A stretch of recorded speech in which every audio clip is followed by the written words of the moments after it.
অন্ধকার জগতের নিয়মগুলো অনেকটা তাসের খেলার মতো। নমস্কার, গ্রিন ডায়েরি চ্যানেলে একটি নতুন ভিডিও নিয়ে আমি আবার চলে এসেছি। সামনে ঈদ, অঙ্কুশ হাজরা মোশন পিকচার্সের নিবেদন মির্জা এই ঈদের বিশেষ আকর্ষণ হয়ে উঠতে চলেছে। অঙ্কুশ হাজরার নিজস্ব প্রোডাকশন হাউসের এটি পরিবেশনা, যেহেতু আমরা একটু নতুন কিছু আশা করছি। বাংলা সিনেমা অনেকদিন পর একটা 80s এর শেষের দিকে বা 90s এর হিন্দি সিনেমা আমরা মূলত দেখতাম, সেই ঝাঁজ আমি ব্যক্তিগতভাবে এই ট্রেলারটার মধ্যে পেলাম। প্রথমে দেখতে পাচ্ছি ঋষি কৌশিককে, কৌস্তব সেন বলে একটি চরিত্রে, সম্ভবত কোন একটি ইনভেস্টিগেশন অফিসার। ট্রেলার শুটের মধ্যে ঋষি কৌশিকের প্রেজেন্স একটা অন্যরকম মাত্রা নিয়ে আসছে। বাকিদের তুলনায় দাম কম হলেও তাসের ঘর ভাঙতে একাই যথেষ্ট।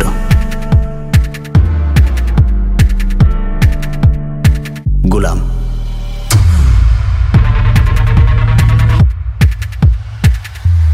পাশাপাশি অঙ্কুশ এই পুরো ট্রেলারটার ভয়েস ওভার দিয়েছে, পরিষ্কার বাংলা উচ্চারণ, বাচিক সত্তায় সুন্দর ভয়েস ওভার। ঋষি কৌশিকের পরে ঢুকছে তাসের বিবি। বিবি মানেই বোঝা যায় নায়িকা ঐন্দ্রিলা সেন, মুস্কান চরিত্র। শুধু দুষ্টু মিষ্টি ভাবনা নয়, এর মধ্যে কিছু মনে হয় জমজমাটিয়াল অ্যাকশন কিছু থাকবে। খেলায় সব থেকে রঙিন তাস, যে সঠিক চালে রং পাল্টাতেও পারে। রানী। 3 নম্বরে যাকে দেখা যাচ্ছে তিনি হচ্ছেন তাসের বাদশাহ। তার চরিত্র কিন্তু ঘাম ঝরিয়ে দেবে, একটা ভয়ঙ্কর প্রেজেন্স দেখা গেল। শোয়েব কবির আজহার চরিত্রে তিনি অভিনয় করছেন। এই রাজা মানুষদের বুঝিয়ে নয়, কুপিয়ে রাজত্ব করে। বাদশাহ। 4 নম্বর, হাড় কাঁপানো লুক, দরজা ভেঙে একেবারে ভয়ঙ্কর লুক নিয়ে ঢুকে পড়লেন কে জানেন? আমাদের কৌশিক গাঙ্গুলি মহাশয়। ভাবা যাচ্ছে না একটা এরকম পিওর কমার্শিয়াল সিনেমায় ওনাকে দেখতে পাবো। এটা এই সিনেমার সব থেকে বড় আকর্ষণ বলে আমি দাবি করব। তার যখন প্রথম হাতের ক্লোজ আপ দেখাচ্ছে, কয়েকটা আংটি পরা, তারপরেই যেন ওই সাইড লুক, চোখটা তুলে তার তাকানো, ভয়ঙ্কর একটা লুক। এবার পালা সব থেকে দামি তাসের, যার কাছে সবাই খোটা সিক্কা। এদের সবার বাপ টেক্কা। আর অভিনয় তো ওনার থেকে আমরা আশা করবই। এই চরিত্র সিনেমাটিকে টানবে বলে আমার ধারণা। 2 মিনিটের ট্রেলারে টান টান উত্তেজনা শেষ করছে।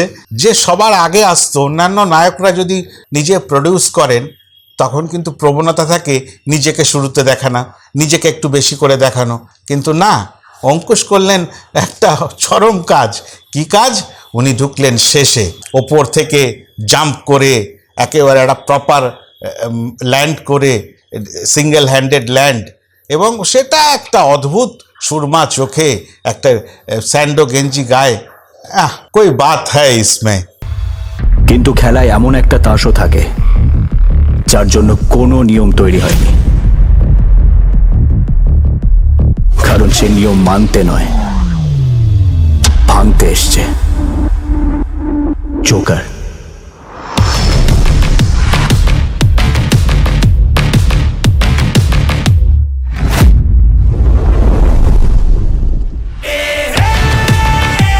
এখানেই অঙ্কুশের বড় মনের পরিচয়। সম্ভবত আমি বলবো এই ফিচারটি দর্শকদের মন কাড়বে, এবং যদি এই ভাবনা নিয়ে সিনেমাও তিনি চরিত্রগুলো চিত্রায়ন করে থাকেন, এটা কিন্তু লং রানের ঘোড়া হবে। এবার ট্রেলারের একটু ছোট্ট কাটাছেড়া করে নি। ঋষি কৌশিককে প্রথমে দেখানো হলো অনবদ্য, এমনিতেই উনি স্বল্পভাষী এবং দীর্ঘকায়। এই দুটি এখানে মনে হয় কাজে লাগিয়েছেন অঙ্কুশ। তারপরে তার ঘরের মানুষ, মনের মানুষ, প্রাণের মানুষ, মানে নায়িকা আমাদের ঐন্দ্রিলা সেন। যদি অঙ্কুশ ঐন্দ্রিলার যে 2টি গান আপাতত রিলিজ হয়েছে, তাতে যে কেমিস্ট্রি দেখা গেছে থ্রু আউট দ্য ফিল্ম, সেই কেমিস্ট্রি যদি কন্টিনিউ হয়, তাহলে আগ লাগা দেঙ্গে, আগ লাগা দেঙ্গে, আগ লাগা দেঙ্গে। লকডাউন বা গত বছরের শুরুর দিকে এমন কিছু, আমাদের এই সোশ্যাল মিডিয়ায় ভিডিও প্রতিদিন এরা দুজন খুনসুটি করে আমাদের সামনে নিয়ে এসছে, মনে প্রাণে আমাদের প্রত্যেক বাঙালিরই একটু ইচ্ছা জেগেছিল এদের দুটিকে নায়ক নায়িকা বড় পর্দায় দেখলে কেমন লাগবে। সেটাই সত্যি হতে চলেছে।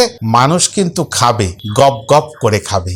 আজহারের চরিত্রে শোয়েব কবির, এই চরিত্রটার কিছু গল্প আছে। যদি এই অন্ধকার জগতের এই বিশেষ চরিত্রটি ফুটিয়ে তোলা যায় যেভাবে ট্রেলারে দেখলাম, তবে সেখানেও কিন্তু এই সিনেমা টেনে নিয়ে যাওয়ার একটা মোক্ষম অস্ত্র রয়েছে।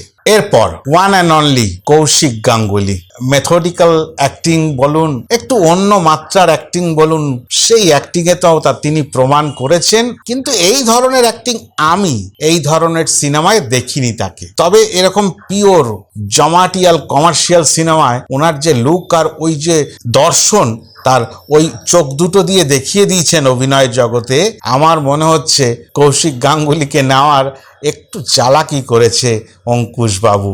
অঙ্কুশ জানে আমার সুমিত সাহিল তো আছেই ডিরেক্টর হিসাবে, অন্য ছাপ আনবে, নাচে গানে ফাটাফাটি অ্যাকশন সিকোয়েন্সে একটা তো জায়গা তৈরি হবে। কিন্তু যেখানে একটু ডিপ অভিনয়ের প্রশ্ন আসবে, যদি সেটে এই কৌশিক বাবু থাকেন, তাহলে কিন্তু চাঁদ লেগে যেতে পারে, চাঁদের গায়ে চাঁদ লেগে যেতে পারে। এটা কিন্তু অঙ্কুশের একটা আমার মনে হয় বিরাট মাইন্ডসেট।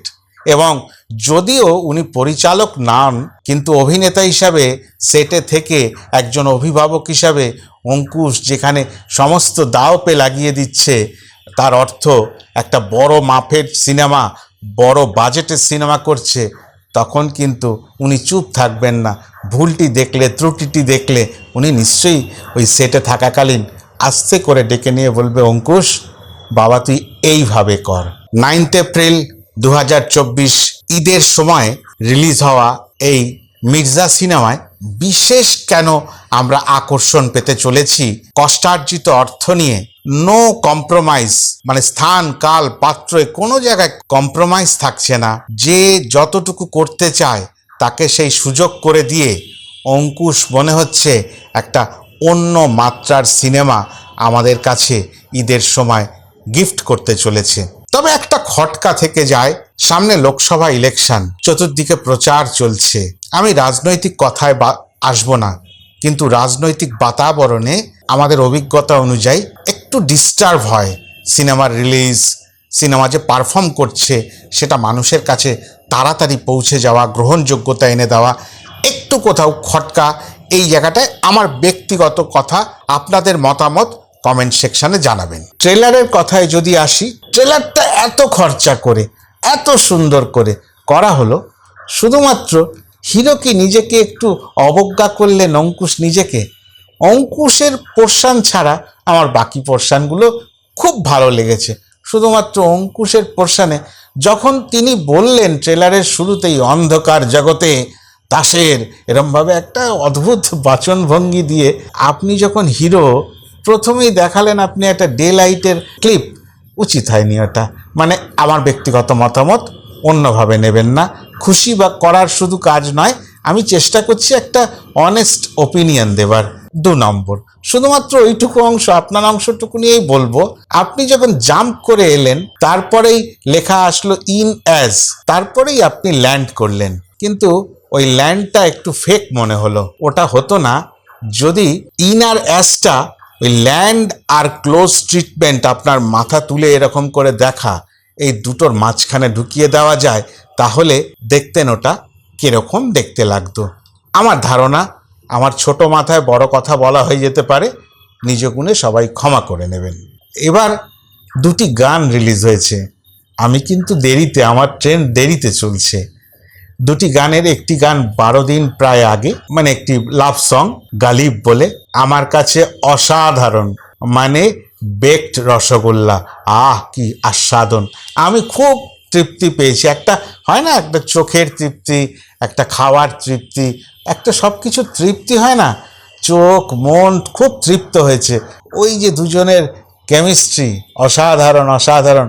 আবারও বলছি, যতটুকু ট্রেলারে দেখছি সেটা যদি সমগ্র সিনেমায় দেখতে পাই, তবে কিন্তু জ্বলবে। দেখতেই হবে বাঙালিকে মির্জা। আর 2-3 দিন আগে টাইটেল ট্র্যাক মির্জার রিলিজ হলো। সেইটা নিয়ে একটু কথা বলার ছিল। আবারও বলছি, নিরপেক্ষভাবে কিছু কথা বলবো দর্শকদের সামনে তুলে ধরার জন্য।